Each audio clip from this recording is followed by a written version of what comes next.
أعوذ بالله من الشيطان الرجيم بسم الله الرحمن الرحيم والذي جعل لكم الليل لتسكنوا فيه والنهار مبصرا إن في ذلك لآيات لقوم يسمعون قالوا اتخذ الله ولدا سبحانه هو الغني له ما في السماوات وما في الأرض إن عندكم من سلطان بهذا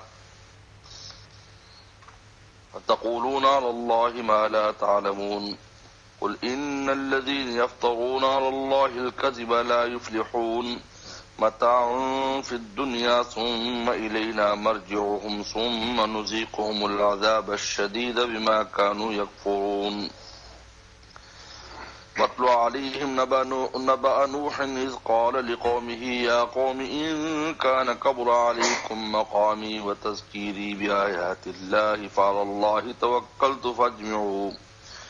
فاجمعوا أمركم وشركاءكم ثم لا يكن أمركم عليكم غمة ثم اقضوا إلي ولا تنظرون فإن توليتم فما سألتكم من أجر إن أجري إلا على الله وأمرت أن أكون من المسلمين فكذبوه فنجيناه ومن معه في الفلك وجعلناهم خلائف وأغرقنا الذين كذبوا بآياتنا فانظر كيف كان عاقبة المنظرين ثم بعثنا من بعده رسلا إلى قومهم فجاءوهم بالبينات فما كانوا ليؤمنوا بما كذبوا به من قبل كذلك نطبع على قلوب المعتدين صدق اللہ مولانا العظیم۔ ان آیات مبارکہ میں بھی اللہ تعالی شرک کا ابطال اور اللہ اپنی قدرتوں کا اظہار فرما رہے ہیں، اور ان قدرتوں کے بیان کرنے میں اللہ نے اپنی شان غنا کو بیان فرمایا ہے کہ میں پورے عالم سے مستغنی ہوں، پورا عالم میرا محتاج ہے، میں کسی درجے میں بھی محتاج نہیں ہوں۔ اور یہ بتلا کر مشرکین کی عقیدے کا کہ فرشتے اللہ تعالی کی بیٹیاں ہیں، اور نصارہ کی عقیدے کا کہ عیسیٰ علیہ السلام اللہ کے بیٹے ہیں، اور یہودیوں کی عقیدے کا کہ عزیر علیہ السلام اللہ کی اولاد ہیں، بیٹے ہیں، اس کا رد فرمایا ہے کہ جب رات دن زمین آسمان کا مالک ہے اور وہ غنی ہے تو اس کو کسی اولاد کی ضرورت کیا ہے؟ کیونکہ اولاد جو انسان طلب کرتا ہے وہ احتیاج کی بنیاد پر، میں مر جاؤں گا میرے بعد میرا نام زندہ رکھیں گے، میرے لیے صدقہ جاریہ بنے گا، میرے لیے دعائیں کرے گا، دنیا میں میرے لیے قوت کا ذریعہ بنے گا، میں بڈھا ہو جاؤں گا کما کے کھلائے گا مجھے، وغیرہ وغیرہ۔ اولاد کی جتنی بھی اغراض ہیں، آخرت کی ہوں مثلا، وہ بھی احتیاج ہے، جب دنیا کی ہوں تو اللہ تعالیٰ فرماتے ہیں کہ مجھے اس کی کیا ضرورت ہے۔ اس لیے عیسائی جو عیسیٰ علیہ السلام کو خدا کا بیٹا کہتے ہیں، ان میں دو نظریے، ایک تو ہے کہ واقعی بیٹا ہے، اور ایک ہے کہ متبنہ ہے، بیٹا نہیں ہے بلکہ بیٹا بنایا اللہ نے۔ ایسا نہیں ہے کہ اللہ سے پیدا ہوئے ہوں، لیکن اللہ تعالی نے اس کو متبنہ بنایا ہے۔ اگر متبنہ بنایا ہے تو متبنہ اس لیے بنایا جاتا ہے نا کہ اولاد نہیں ہے تو کسی لے پالک کو لے لیتا ہے تاکہ اس کے بعد اس کا نام زندہ رکھے اور اس کے لیے مددگار ثابت ہو۔ یہ تو اور محتاج ہونے کی دلیل ہے۔ اپنی اولاد تو چلو انسان اپنی اولاد ہے، چلو اس کو اگر بے غرض بھی پالے گا تو کہہ سکتے ہیں، لیکن یہ اولاد ہے۔ لیکن متبنہ بنانا تو اور بھی احتیاج کی علامت ہے۔ ان آیات میں اللہ تعالیٰ نے اور پیغمبر السلام کو تسلی بھی دی ہے اس میں کہ یہ جو جس طرح ہم نے رات اور دن کو پیدا کیا ہے، اسی طریقے پر غم اور خوشی، نور اور ظلمت یہ حالات آتے رہتے ہیں، آپ بالکل تسلی رکھیں۔ اور اس کے بعد اللہ تعالیٰ نے انبیاء صلاۃ والسلام کے واقعات کو ذکر شروع فرمایا۔ اب تک تو نظریاتی طور پر شرک کا اور کفر کا ابطال کیا اور رسول اللہ صلی اللہ علیہ وسلم کو تسلی دی، لا یحزن کا قولہم، آپ کو ان کی بات غم میں نہ ڈالے۔ اب کوئی بالکل ان کی باتوں پر، ان کے دعووں پر، کفار کے ہم یہ کر دیں گے وہ کر دیں گے، کوئی بالکل غم نہ کریں، کیونکہ سارا معاملہ تو خود ہمارے ہاتھ میں ہے۔ یہ کیا ہے ہمارے سامنے، جس وقت چاہیں گے ان کو رگڑ دیں گے۔ اور پھر اس کے بعد عملی طور پر جو اللہ تعالیٰ نے اپنے پیاروں کے ساتھ جو خیر خواہی کا معاملہ فرمایا اور دشمنوں کو تباہ کیا، ان واقعات کو شروع فرمایا، اور آدم صلی اللہ علیہ وسلم، حضرت نوح علیہ السلام سے قصہ شروع کیا ہے، کیونکہ آدم صلی اللہ علیہ وسلم کے زمانے میں 100% سب توحید اور ایمان پر تھے، اور 10 قرن تک تقریباً یہ رہا۔ ایک قرن 100 سال کا یا اس سے زیادہ عرصے کا ہوتا ہے، یا 1000 سال کا ہوتا ہے، جس بہر المختلف ہوا ہے، 10 قرن تک یہ رہا۔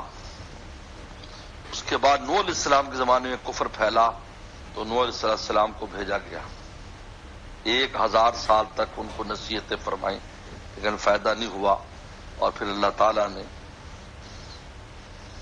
پوری دنیا میں جو کفر تھا اس کو ختم کر دیا، پانی میں، سب پانی میں ڈوب گئے، طوفان نوح آیا اور وہ بچ گئے، ایمان والے بچ گئے، تسلی دی، یہ ایمان والے بچ جائیں گے، یہ کفار ختم ہو جائیں گے، جس طرح نوح علیہ السلام کی زندگی میں ہوا، اور ان کے بعد عاد اور سمود کے ساتھ ہوا۔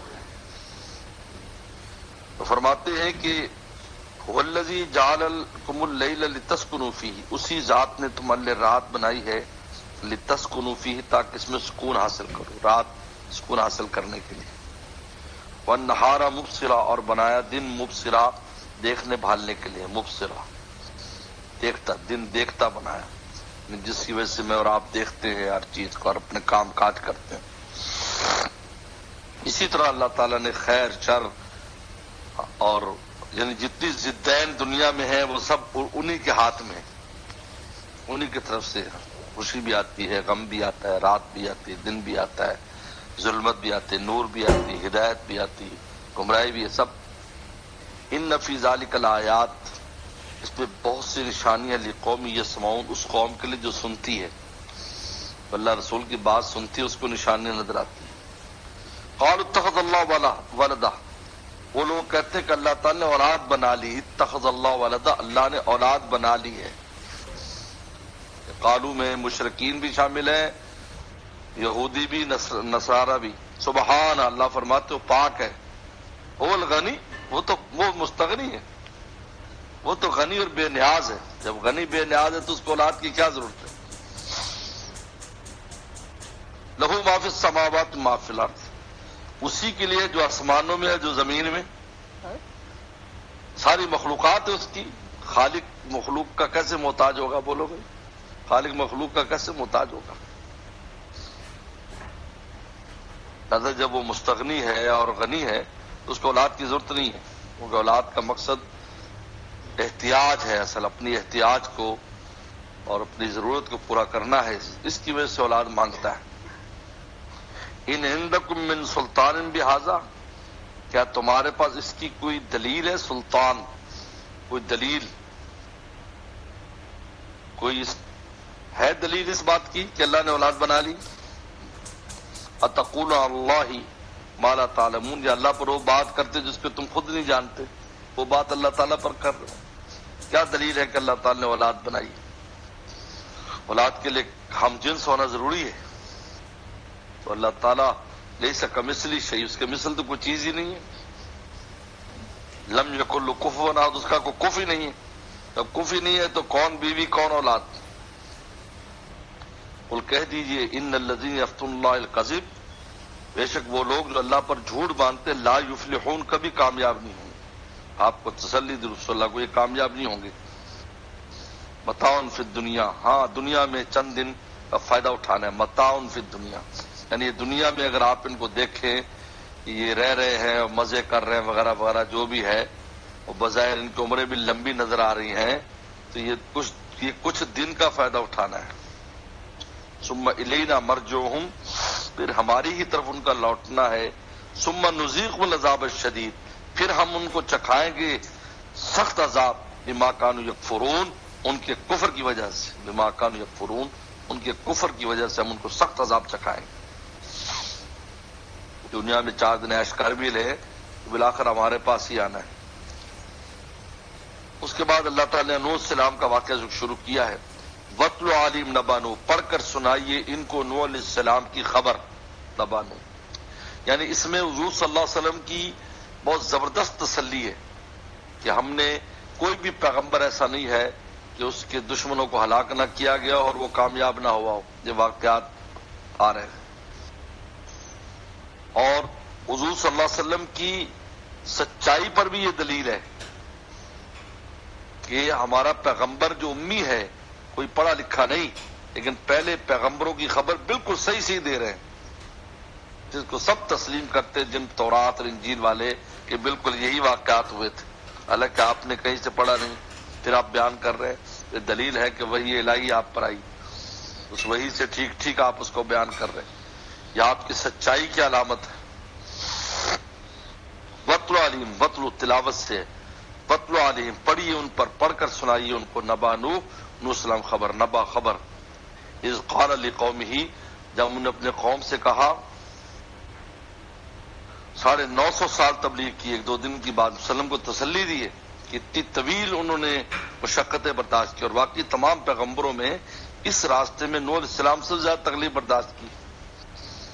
950 سال پتھر مارتے تھے، پتھروں میں چپ جاتے تھے، اتنے پتھر مارتے تھے قوم. جبریل السلام آتے اور پتھروں کو ہٹاتے اور زخموں کی وہ مرم پٹی کرتے، اگلے دن پھر جا کر تبلیغ کرتے. یا قوم ان کان کبر علیکم مقامی، اے میری قوم، ان کان کبرا، اگر تم پر بھاری ہو چکا ہے، علیکم تم پر، مقامی میرا قیام. مقامی کے 2 معنی یہاں مفسرین نے کیے. مقامی کے ایک معنی ہے میرا تم میں قیام، یعنی تمہارے ساتھ رہنا اگر تم پر بھاری ہو چکا ہے تو میں تم میں کیوں رہتا ہوں.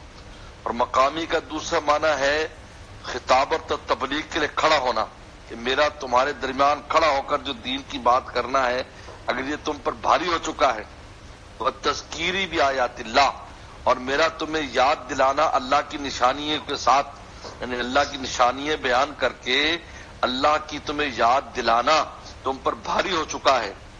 تو فعلی اللہ توکلت، تو سنو میں بھی اللہ پر توکل کر چکا ہوں.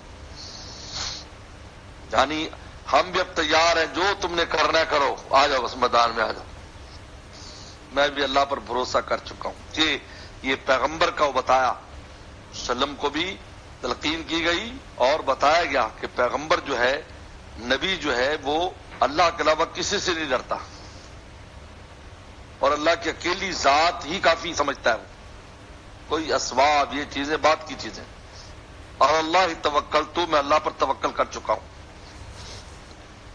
فاجمعوا امرکم وشرکاءکم، بس جمع کر لو امرکم اپنے کاموں کو، وشرکاءکم اور اپنے شرکاء کو، یعنی جن کو تم پوچھتے ان کو بھی لے آؤ، اور اپنے کام بھی، یعنی اپنی تدبیریں کر لو ساری، کہ مجھے کس طرح تم نے ہلاک کرنا ہے اور نقصان پہنچانا ہے، یہ سارے مشورے کر لو. امرکم، اجمعوا جمع کر لو، امرکم اپنے کام، یعنی اپنے مشورے، ہتھیار، جو تم نے کرنا ہے کر لو. وشرکاءکم اور اپنے شریکوں کو بھی ساتھ شامل کر لو. سنا رہے ہیں؟ ثم لا یکن امرکم علیکم غمہ، اور پھر نہ رہے تمہارا کام تم پر غمہ، نہ رہے تمہارا کام غمہ اندھیرے میں. غمہ کہتے ہیں جب بادل اور چاند نظر نہ آئے، یعنی کسی شے کا مخفی رہ جانا، چھپا رہ جانا. یعنی اچھی طرح سوچ لو، تدبیریں کر لو. ایسا نہ ہو کل کہ یار رہو، ہم ایسے کرنا تھا، ویسے کرنا تھا. جو کرنا ہے اس کے بارے میں اچھی طرح ساری تیاری کر لو، اور تم پر کوئی بات تمہارے کام کے سلسلے میں مخفی اور پوشیدہ نہ رہے. غمہ سمجھ تو. پھر تو کرنے کے بعد جب سارا تم تیاری کر لو، اپنے شرکاء کو جمع کر لو، ثم لا یکن امرکم علیکم غمہ، اور تمہارا کام تم پر پوشیدہ بھی نہ رہے، کوئی اشکال نہ ہو، کوئی کمی نہ ہو، ثم اقضوا علیہ، پھر وہ کر دو میری طرف، ثم اقضوا، پھر کر گزرو میرے خلاف، ثم اقضوا الیہ، یعنی جو کرنا ہے وہ میرے خلاف کر دو، ولا تنظرون، اور مجھے ذرا مہلت نہ دو، اب مہلت نہ دو، فوراً کرو۔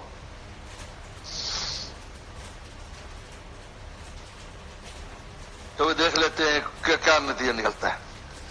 دعوت دی، کیسی زبردست دعوت دی ان کو، چلو آ جاؤ، آپ اب میدان میں آ جاؤ، جو کچھ کرنا ہے وہ کر لو، سب سوچ بچار کر لو کہ میری تبلیغ تمہیں بھاری لگتی ہے، اب مجھے تباہ کرنے کے لیے اور میرے ساتھ جو لوگ ہیں ان کو ختم کرنے کے لیے جو تدبیریں کرنی کرو۔ پیغمبر صلی اللہ علیہ وسلم دی کہ یہ مشرکین جو بھی تدبیر کریں گے کرنے دیں، آپ مجھ پر ذات پر توکل کریں، بس کافی ہے۔ نوح علیہ السلام نے بھی کیا۔ ثم اقضوا الیہ، پھر کر گزرو میری طرف، وہ کام جو ہے وہ میری طرف کرو، یعنی مجھ پر حملہ کرو یا مجھے ختم، جو بھی کرنا کرو۔ ولا تنظرون، اور مجھے ذرا بھی انذار نہ دو، مہلت نہ دو، انذار، انذر ینذر انذارا، انذار موثق، تنگ دست کو مہلت دینا۔ فإن تولیتم، یہ پہلی بات تو تھی، یہ بتایا کہ پیغمبر جو ہے وہ اللہ پر بھروسہ کرتا ہے، کسی سے ڈرتا نہیں۔ اب دوسری بات ہے کہ نبی کو لالچ بھی کوئی نہیں ہوتا، تم لالچ بھی نہیں دے سکتے کہ مال پیسے سے تم اس کو، کیونکہ دو ہی چیزیں ہیں جو دنیا میں حق سے انسان کو اتارتی ہیں، یا خوف کی وجہ سے حق چھوڑ دیتا ہے اور یا لالچ کی وجہ سے چھوڑ دیتا ہے، یہ دو ہی چیزیں، لالچ دی حق چھوڑ دیا، منہ بند کر دیا مال پانی کھلا کر، یا ڈرا کر اس کو چپ کرا دیا۔ ذات پیغمبر میں بالکل خوف نہیں ہوتا۔ آپ دیکھیں نوح علیہ السلام اور 80 آدمی مسلمان ہیں، اور ایک طرف اتنی بڑی قوم ہے، اور ان کو دعوت دے دی جو کرنا کر لو تم۔ اور لالچ، فَإِن تَوَلَّيْتُمْ، اور اگر تم منہ پھیرتے ہو میری بات سے اور ہدایت سے، فَمَا سَأَلْتُكُم مِّنْ أَجْرٍ، میں نے تم سے کوئی اجرت کا سوال نہیں کیا کہ تم مجھے اجرت دو، میں تمہیں دین کی بات بتا رہا ہوں، مجھے اجرت دو۔ ان اجر الا علی اللہ، میری اجرت تو اللہ تعالیٰ کے ذمے ہے۔ وامرت ان اکون من المسلمین، اور مجھے حکم دیا ہے کہ مجھے حکم دیا گیا ہے کہ میں فرما برداروں میں سے ہو جاؤں، یا مسلمین فرما برداروں کے معنی میں، مسلم کا معنی ہے فرما بردار، اسلم یسمی سلامن، فرما بردار ہونا۔ یاد رکھو لفظ مسلمان اور لفظ مسلمین جب پہلی قوموں کے لیے استعمال ہوتا ہے تو بطور وصف کے استعمال ہوتا ہے کہ فرما بردار ہو جاؤ، اور جب اس امت کے لیے استعمال ہوتا ہے تو بطور نام اور وصف دونوں کے لیے استعمال ہوتا ہے۔ ہمارا نام بھی یہ ہے اور ہمارا وصف بھی ہے، سمجھ لو۔ وہ سماک المسلمین، کہ حضرت ابراہیم السلام نے تمہاری نام ہی مسلمان رکھ دیے، کوئی یہودی کہلائے، کوئی نصارہ کہلائے، کوئی کچھ کہلائے، لیکن یہ امت کا نام بھی مسلمان ہے، کام بھی مسلمان ہے۔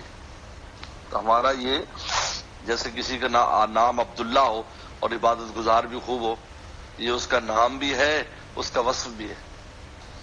حبیب اللہ ہے، اللہ کا دوست ہے، نام بھی حبیب اللہ ہے، کام بھی حبیب اللہ ہے، یہ سمجھو۔ یہ تو پہلے والے جتنے بھی ہیں وہ جیسے الحقنی ہے، توفنی مسلمان، یوسف السلام کہتے مجھے مسلمان وفات کیجیے، تو یہاں مسلمان سے مراد یہ نہیں کہ اس امت میں مراد فرما برداری پر موت دیجیے۔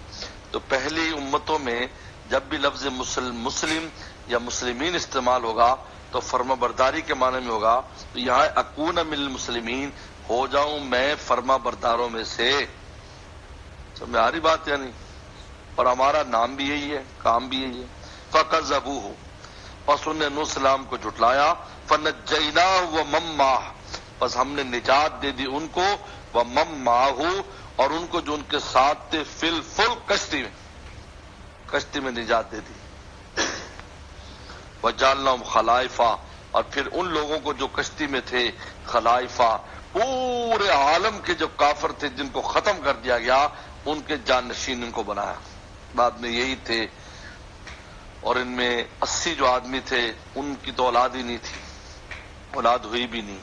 نوح السلام کے بیٹے تھے 4 بیٹے تھے جن میں کنعان تو ڈوب گیا کفر کی وجہ سے، اور 3 بیٹوں سے حام، یام اور یافس، حام، سام اور یافس، اسی سے پوری دنیا کی اولادیں ہیں مجھ اور آپ سمیت، حام، سام اور یافس۔ بس یافس کی اولاد ہے، کوئی حام کی ہے، کوئی سام کی ہے، سمجھے؟ تین ہیں، ان میں یہ جو ایشیا کے لوگ ہیں یہ 1 ہیں، یورپ والے 2، افریقہ والے 3، یہ حام، سام، یافس۔ ہم یہ تقریباً یافس کی ہیں، اور یہ ہاں سامی ہیں، اور حام افریقہ والے ہیں، یورپ والے جو ہیں یہ۔ تو جعلناہم خلائف، ہم نے پھر ان کو جن کو کشتی میں نجات دی تھی ان کو جانشین بنا ان کے جو کافر مرے۔ وَأَغْرَقْنَا الَّذِينَ كَذَّبُوا بِآيَاتِنَا، اور ہم نے غرق کر دیا ان سب لوگوں کو جو ہماری نشانیوں کو جھٹلا۔ سب پوری دنیا میں کوئی جگہ ایسی نہیں رہی تھی جہاں پانی نہ ہو، پہاڑ تک ڈوب گئے تھے، پانی میں پہاڑ تک ڈوب گئے تھے، کوئی جانور، کوئی جتنی بھی شے تھی سب ختم کر دی گئی، اور پھر دوبارہ سب پیدا ہوئے۔ یاد رکھو، چنانچہ تمام جانور بھی حضرت نوح علیہ السلام نے اپنے کشتی میں جمع کر لیے تھے، پھر ان سے آگے جانوروں کی نسلیں چلی، اس لیے نوح علیہ السلام کو آدم ثانی کہا جاتا ہے، سب اسی سے پھر دوبارہ نظام چلا ہے۔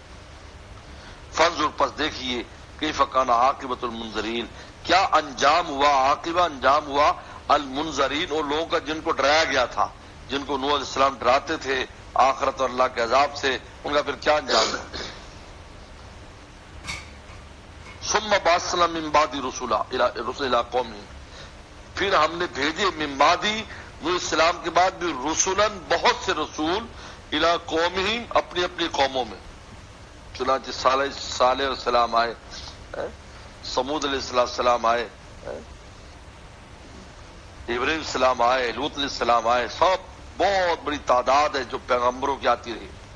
فجاؤہم بالبینات، پس وہ لائے ان کے پاس بالبینات، واضح نشانیاں، بالبینات واضح نشانیاں۔ بینات ظاہری نشانی بھی ہوتی ہے، اور بینات سے مراد آیات اور وحی بھی، ساری چیزیں بینات میں، یعنی وہ شے جس سے ایک چیز واضح ہو جائے اس کو بینات کہتے ہیں۔ فما كانوا ليؤمنوا بما كذبوا به من قبل، پس نہیں تھے وہ ایمان لانے والے بما كذبوا به من قبل، اس چیز پر جس کو پہلے جھٹلا چکے تھے، یعنی کوئی ایمان نہیں لایا۔ قوم صالح کو دیکھ لیں، اور قوم صالح ہو گئی، اور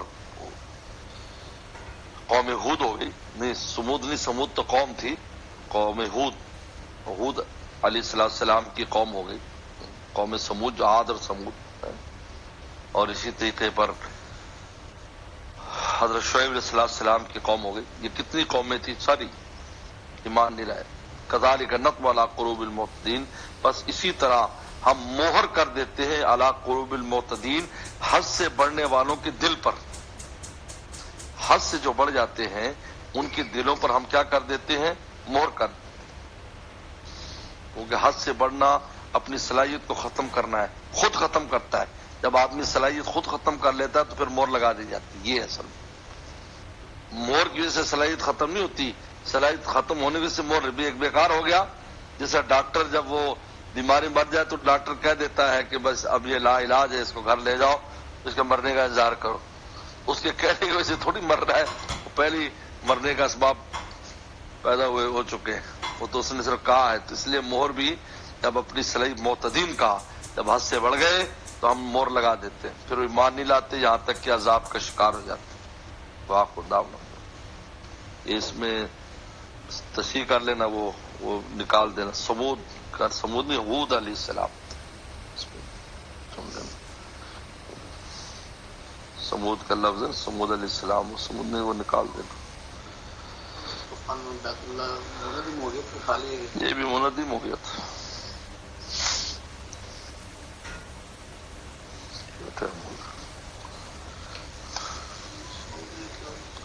نہیں سمود نہیں، وہ تو نبی نہیں، ہود علیہ السلام نبی تھے ان کے۔